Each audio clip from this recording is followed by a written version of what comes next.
Assalamualaikum warahmatullahi wabarakatuh. Kembali lagi di kanal Resensi Institute.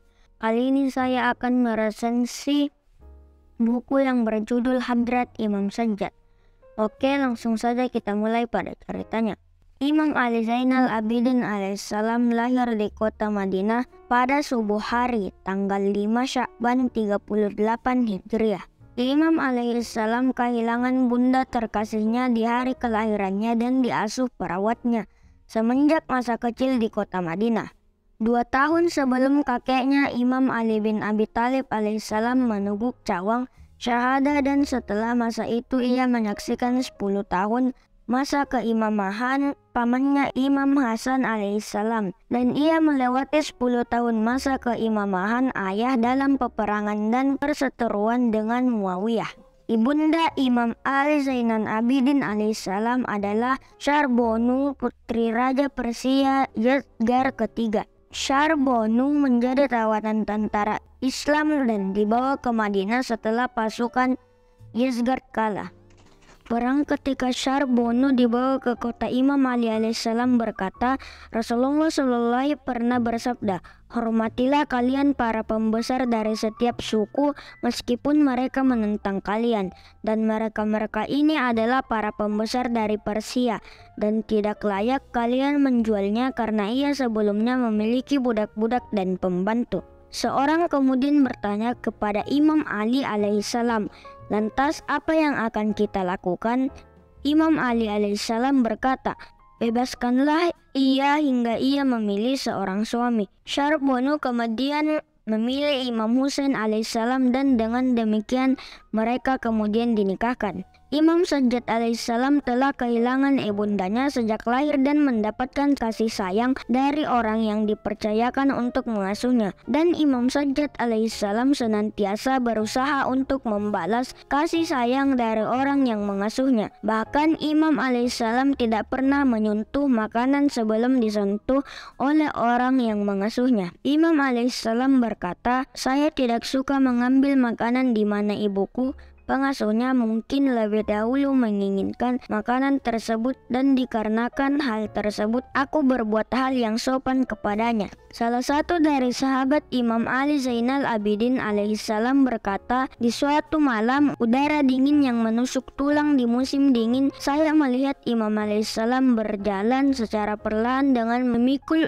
kayu bakar sedang berjalan melewatiku. Setelah memberi salam, saya berkata, wahai putra Rasulullah, kemanakah engkau hendak pergi dengan beban yang berat ini? Imam menjawab, saya bermaksud safar. Untuk itu saya mempersiapkan bekal perjalanan untuk tiba di sebuah tempat. Saya kemudian berkata, izinkanlah pembantuku membawa beban ini.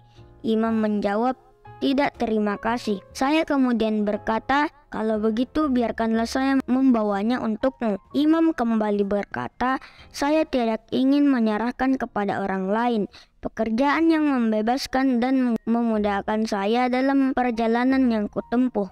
Saya kemudian mengucapkan selamat tinggal dan berlalu meninggalkan Imam Ali Zainal Abidin alaihissalam. Beberapa hari kemudian saya kembali melihat Imam Ali Sajjad. Saya berkata, bukankah engkau sedang melakukan safar? Imam menjawab, perjalanan itu bukanlah perjalanan sebagaimana yang engkau pikirkan, tapi yang saya maksudkan adalah perjalanan untuk akhirat. Imam Ali Zainal Abidin alaihissalam pada saat itu membawa kayu bakar dan tepung gandum ke rumah salah seorang fakir, dan perjalanan ini baginya adalah sebuah perjalanan akhirat. Ketika kafilah Ahlul Bait alaihissalam yang terdiri dari keluarga dan kerabat Imam Husain alaihissalam tiba di kota Syam sebagai tawanan perang dari Karbala, seorang kakek mendatangi kafilah tersebut dan berkata, puji Tuhan karena orang-orangmu telah terbunuh dan kota-kota telah tenang dari orang-orang seperti kalian, dan Yazid telah mampu menguasai kalian. Imam Ali Zainal Abidin alaihissalam menjawab, wahai orang tua, apakah engkau membaca Al-Quran? Pria tua itu menjawab, iya, saya membacanya. Imam kemudian berkata, Apakah engkau memahami makna dari ayat bahwa Allah berfirman, katakanlah wahai Nabi, aku tidak meminta kepadamu suatu upah pun atas seruanku ini kecuali kecintaan pada keluargaku. Surah Syura ayat 23. Kakek tua itu berkata, iya, saya membacanya. Imam kemudian berkata, keluarga yang dimaksudkan dalam ayat tersebut adalah kami, Muhammad. Kami adalah keluarganya. Apakah engkau membaca ayat? Ketahuilah sesungguhnya setiap harta rampasan perang yang kamu peroleh, maka sesungguhnya seperlima harta itu untuk Allah, Rasul, kerabat Rasul. Al-Qurba, Surah Al-Anfal ayat 41. Kakek tua itu menjawab, iya, saya membacanya. Imam alaihissalam berkata, kurba di dalam ayat ini adalah kami. Apakah engkau membaca ayat ini? Sesungguhnya Allah bermaksud hendak menghilangkan dosa dari kamu, hai ahlul bait, dan menyucikan kamu sesuci-sucinya. Surah Ahzab ayat 33. Kakek tua itu menjawab, iya, saya membacanya. Imam berkata, ayat ini turun untuk keutamaan kami. Pada saat itu pula pria itu hanya diam 1000 bahasa dan berkata, demi Tuhan, apakah kalian benar-benar seperti yang engkau katakan? Imam menjawab, sumpah demi Allah, kami adalah keluarga itu.